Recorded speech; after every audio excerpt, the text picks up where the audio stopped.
Okay, you guys, what is up? The King of Lightning is here today to do One Piece episode 568 review. So before I get started, look in the description down below for the fan page, the link to this week's episode of One Piece and the preview of next week's episode of One Piece. All in the description down below.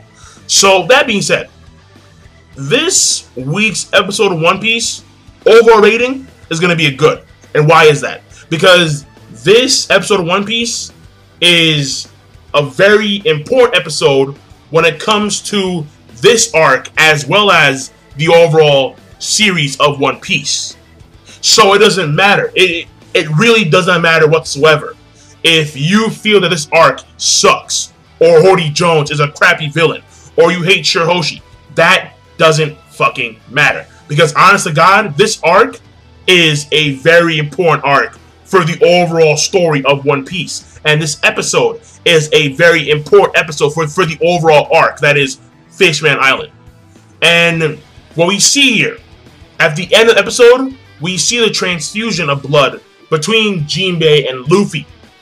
And this right here, I thought that it was very well done. Because what we see here is we see the narration. And the narration is talking over flashback scenes. And these flashback scenes are the flashbacks of all the negative history that occurred on the Island of Fishman between humans and fishmen and mermaids and mermen. We see how, we see the death of Queen Otohime. We see the death of Fisher Tiger.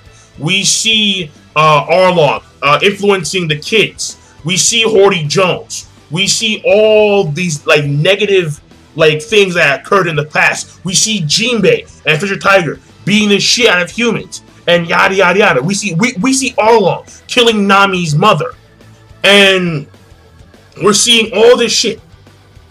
And as we're seeing the flashbacks, we also see in the front image this little tube of blood, and it's being circulated and transfused from Jinbei to Luffy. And in that notion, the blood itself, in a way, is cleansing that negative history. Which is why at the end, Fukaboshi said, now we are back to zero. Because Jinbei is breaking one of the cardinal rules of Fishman Island, which is not to give blood to humans. That is a law. It's an old law. But by doing so, he is breaking that law, and only that, he is washing away a lot of the negative history that occurred between humans and fishmen. Now, not gonna say that everything is gonna be a-okay like that. No, there's no way, because there's still gonna be animosity between fishmen and humans. However, when it comes to these two characters specifically, Luffy and Jinbei, the people of Fishman Island now realize, wait a second, there is hope, because this human saved our island. He saved our lives by destroying Noah and defeating Hody Jones. Not only that, but Jinbei, who is a well-respected member of Fishman Island and all fishmen in general, is giving his blood to save the life of the human that saved our island. So there is hope for us to have peace with the humans, and one day we can maybe reach and actually live above the ocean surface. And which was the goal of the Sun Pirates, hence the Sun Pirates.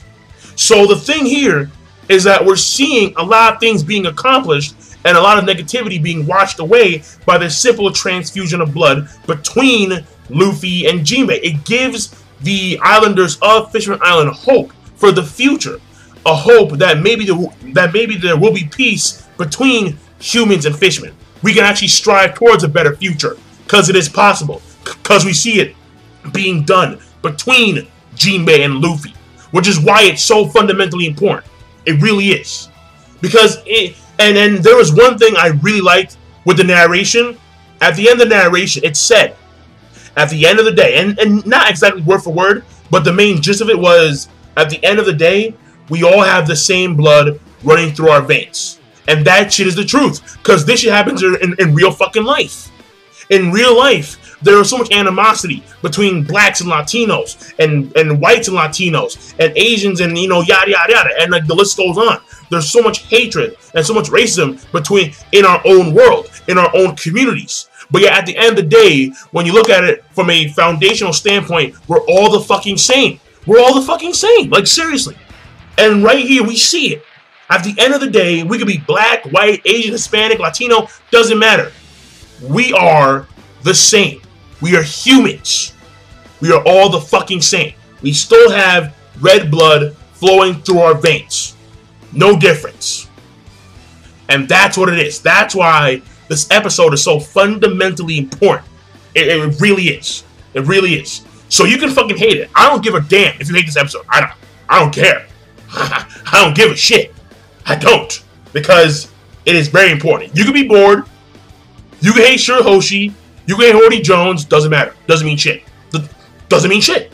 Because it is so foundationally important for the overall series of One Piece in this notion, as well as the notion of the Sea Kings. Hello, the fucking Sea Kings are so important because the Sea Kings, when they were walking away, well, swimming away, and they were carrying Noah, they said a few things. Number one, their duty was to carry Noah. That was their duty, given by Joy Boy.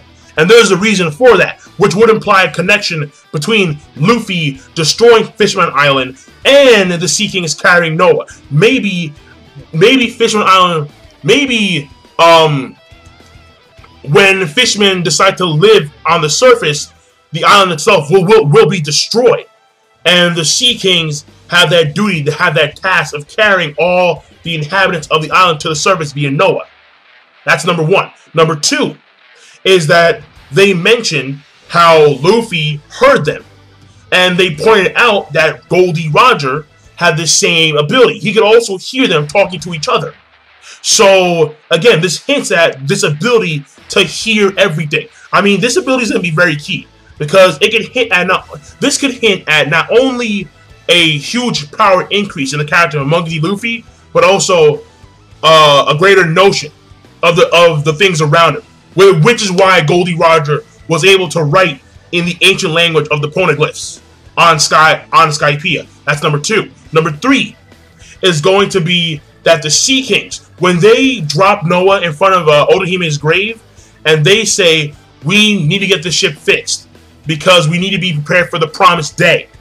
Again, the promised day. This hints at the destruction of Fishman Island. The promised day. What is that? We don't know. Because there is a theory where the One Piece would cause the Red Line to sink into the ocean and make the entire fucking world one giant ass fucking ocean. So maybe the promised day is that day. Who knows? We don't fucking know. But it lets us know that there is important shit for the future. The promised day. Hello. Key. There's so much key shit in this episode. It's not even funny. The next thing. What happens here is that like after Shirahoshi brings down Luffy to the plaza and shit, there was a scene where apparently some of the guards of Neptune, they were in the castle, and all the mermaids were in there, they were actually in the castle, and all the treasure was stolen. Okay, all the treasure was stolen, and then one of the treasures was called a something box. Like a Takanana, something box, alright? Basically, this box was important, okay? But it was stolen. And, of course, that is Karibo. Because Karibo, we saw him at the beginning of the arc. He was stealing mermaids. So he can go over to the human shop and sell those bitches. However, what happened here is that he snuck into the palace. I don't know how. Snuck into the palace and actually stole all the treasure.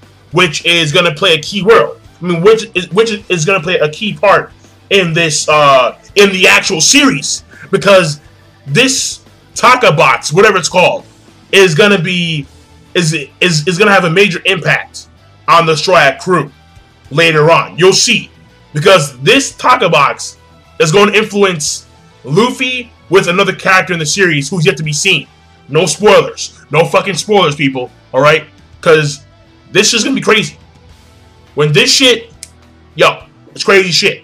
And then, of course, at the end of the episode, the most important thing here, when Luffy awakes and shit, he smiles yeah, because after he's on the ground and shit, he needs the blood transfusion, and everyone's like, well, who has F blood? And the fishmen, the citizens of the island, are very reluctant because they know the old laws, and the old laws state that they cannot give blood to humans. So there are people who have F blood, like Luffy, but they won't give him the blood because of the law. But Jinbei, who is a pirate, negates this shit, and he, you know, gives Luffy his blood. And what we see here is that Luffy wakes up, he's smiling, he's like, Jinbei, join my crew. I mean, come on. Yo, people. Monster Trio? Fuck that shit. Monster 4. Well, until they get someone else. But, yo, that's what I'm trying to say here. Like, Jinbei, Luffy asks him to join the crew. So the question is, for those of you guys who only watch the anime, will Jinbei actually join the crew? That's the question. Alright, that's the question.